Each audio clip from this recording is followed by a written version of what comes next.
Hi everyone, my name is ChangHoon Hahn. I'm a postdoc at Berkeley. I want to talk to you about constraining the total neutrino mass using the bispectrum.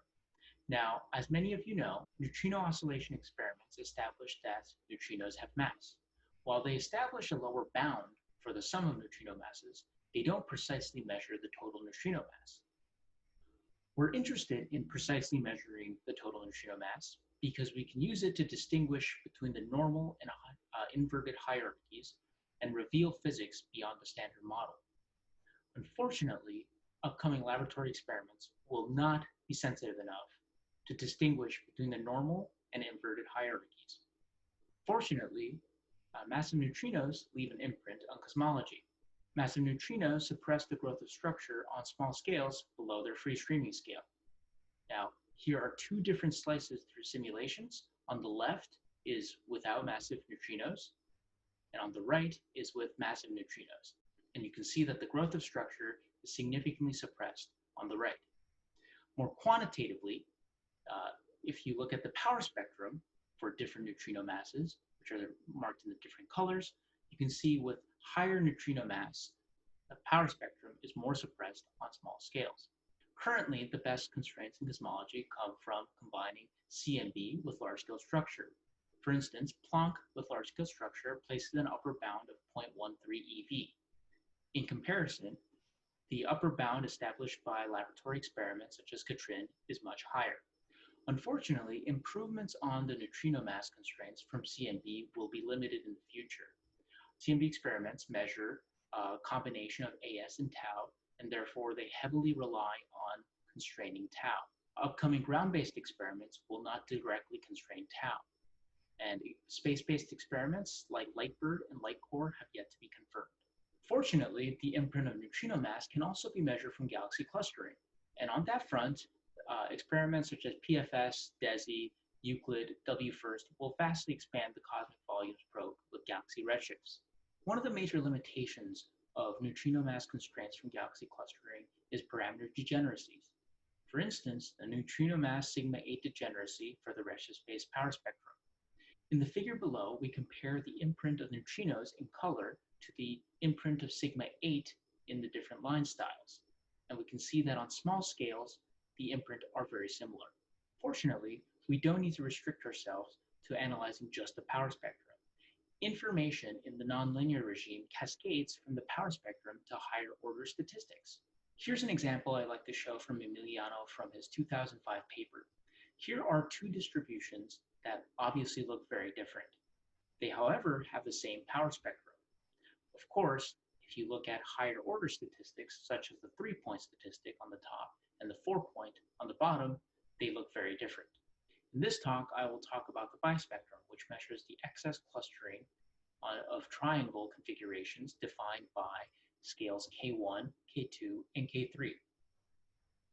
If you're familiar with the bispectrum, you're probably familiar with figures such as this, which plots the amplitude of the bispectrum as a function of different triangle shapes defined by K2 over K1 and K3 over K1. Each vertex of this figure corresponds to a different triangle shape, which I won't go into details about. I personally prefer visualizing the bispectrum as a function of all of its triangle configurations. Here, the bispectrum, the amplitude of the bispectrum is plotted as a function of all triangle configurations ordered such that K1 is greater than or equal to K2 is greater than or equal to K3. I've highlighted in color the different kmax values so that going from left to right, you're going from large scales to small scales. Each of these patterns that you see in the amplitude correspond to different triangle shapes. And you can see based on where I've marked the equilateral, folded, and squeezed triangle that as a function of kmax, as you go from left to right, you're cycling through similar triangle shapes. I know most of you don't care about the bispectrum and its gory details, so for those of you who don't care, the bispectrum, for all intents and purposes, is a 1,898 dimensional data vector, and that's all you need to know about it. So one of the questions I want to answer in this talk is, does the bispectrum improve neutrino mass constraints? More broadly, what is the total information content of the bispectrum? To answer this question, we've constructed the Quixote simulation. The Quixote simulations are a suite of 43,100 full M-body simulations designed to quantify the information content of different cosmological observables. Here in the bullet points are a series of numbers that summarize the Quixote simulation. It has over 8.5 trillion particles at a single redshift. There's million bispectra, a million power spectra, over a petabyte of data, all of which are publicly available, and you can easily access it through Paco's GitHub repo, which I've included down below. The Quixote simulation provides all the ingredients necessary to quantify the information content using Fischer forecasts. One of the main components of the Fischer forecast is the covariance matrix. Now for the bispectrum, this is a 1900 by 1900 covariance matrix, which is difficult to accurately estimate. Previous works resorted to using fewer triangles, perturbation theory estimates, or ignoring non-Gaussian terms for simplicity. However, Quixote has 15,000 M-body simulations at the fiducial cosmology, so we can directly estimate the covariance matrix using the simulations. Next, Fischer forecasts require the derivative of the observable with respect to cosmological parameters. As I mentioned earlier, we have the 15,000 M-body simulations at the fiducial cosmology, and in addition to those, we also have cosmologies one step above and one step below each of the cosmological parameters. Now, using those, we can estimate the derivative of the bispectrum with respect to all the parameters using finite differences. Each box, in this case, is a different cosmology with 500 M-body simulations. With the covariance matrix and the derivatives, we can now derive the Fischer forecast. Here's the forecast for the power spectrum. This is for a kmax of 0.5 and at redshift of 0. Now, compare that to the constraints for the bispectrum in orange. Now, it's very easy to see that the bispectrum improves constraints for all of the parameters. Focusing on the cosmological parameters, we find that omega matter, omega baryon, H, NS, and sigma 8 are all substantially improved by the bispectrum. Moreover, we find that the bispectrum produces 5 times tighter neutrino mass constraints than the power spectrum. We can also examine the parameter constraints as a function of kmax. Here we plot the 1 sigma constraints for each of the parameters for the bispectrum in orange and for the power spectrum multiple in blue. Even at low kmax, you can see that the bispectrum significantly improves parameter constraints. Moreover, we see that the information content of the power spectrum saturates at roughly around 0.2. However, the bispectrum continues to improve its constraining power at higher kmax, which means that there is significant constraining power in the nonlinear regime for the bispectrum. Also, the bispectrum improves parameter constraints even with Planck priors, which we plot in the dashed lines. Based on our forecast, we clearly find that the bispectrum significantly improves cosmological parameter constraints. However, these constraints are for the halo bispectrum, whereas actual constraints from experiments will be based on the galaxy bispectrum. In the forecast I just presented, we actually included B1 and M-min as nuisance parameters.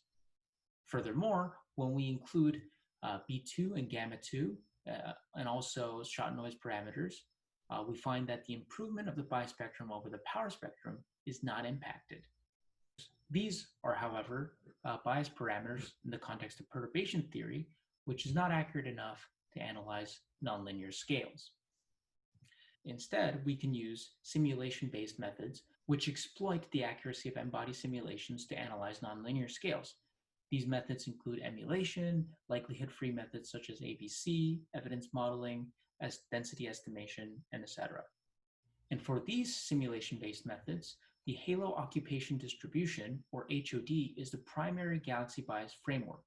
The HOD provides a statistical prescription for populating dark matter halos with galaxies, and we can combine that with Quixote in order to quantify the total information content of the redshift-space galaxy bispectrum. We base our fiducial HOD parameters on the best fit HOD parameters from the SDSS high luminosity samples. The figure here shows the mean number of galaxies as a function of halo mass for our fiducial HOD in black and for the SDSS samples in blue and orange. We modify the HOD parameters in order to account for the halo mass limit of the Quixote simulations.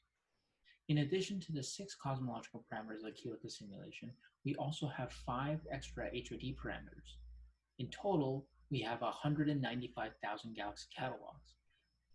These galaxy catalogs will be made publicly available. At the moment, we're calling them the Sancho Panza simulations, but if you have any suggestions, let me know. So now we have the covariance matrix and the derivatives with respect to the cosmological parameters and the HOD parameters. So we can use that then to calculate the Fischer forecast, as we did before. Here's the comparison for the Fischer forecast of the power spectrum multiple in blue, the bispectrum in green, and the power spectrum and bispectrum together in orange. This is for kmax of 0.5 and again at redshift of 0. The comparison here clearly shows that the bispectrum substantially improves constraints for all parameters.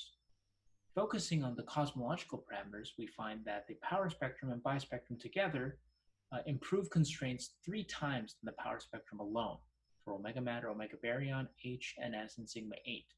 For neutrino mass, the bispectrum improves constraints by a factor of 5. We can again look at the constraints as a function of kmax, where orange is now power spectrum and bispectrum, and blue is just power spectrum multiples. And we find that there is significant constraining power on small nonlinear scales. Furthermore, even with Planck priors, which are marked in the dashed line, the bispectrum improves constraints by more than a factor of 2. Of course, there are some caveats to our analysis. We currently do not include assembly bias or velocity bias. However, previous works have found little evidence for both effects in high luminosity samples in SDSS. We also do not include baryonic effects. However, recent works find that the effect of baryons peaks at K of 3, which is on scales much smaller than what we probe. Of course, our analysis is also Fischer forecasts, and we also don't include survey geometry. However, some of these caveats also apply for the power spectrum, so we can still expect to find significant improvement of the bispectrum over the power spectrum. Furthermore, I want to mention that these forecasts are for a 1 gigaparsec box and for a very low density galaxy sample. In comparison, PFS will probe 9 times the volume, DESI will probe 50 times the volume, and the BGS sample will be 20 times higher number density, and the DESI LRGs will be 3 times higher number density. So to summarize, we find that the galaxy bispectrum significantly improves parameter constraints beyond the power spectrum. For neutrino mass in particular, we find over a 5 times improvement from including the bispectrum. Furthermore, we find significant constraining power in the nonlinear regime, which can only really be exploited using simulation-based methods. There are still a number of challenges from the forecasts I presented to an actual full analysis of the bispectrum.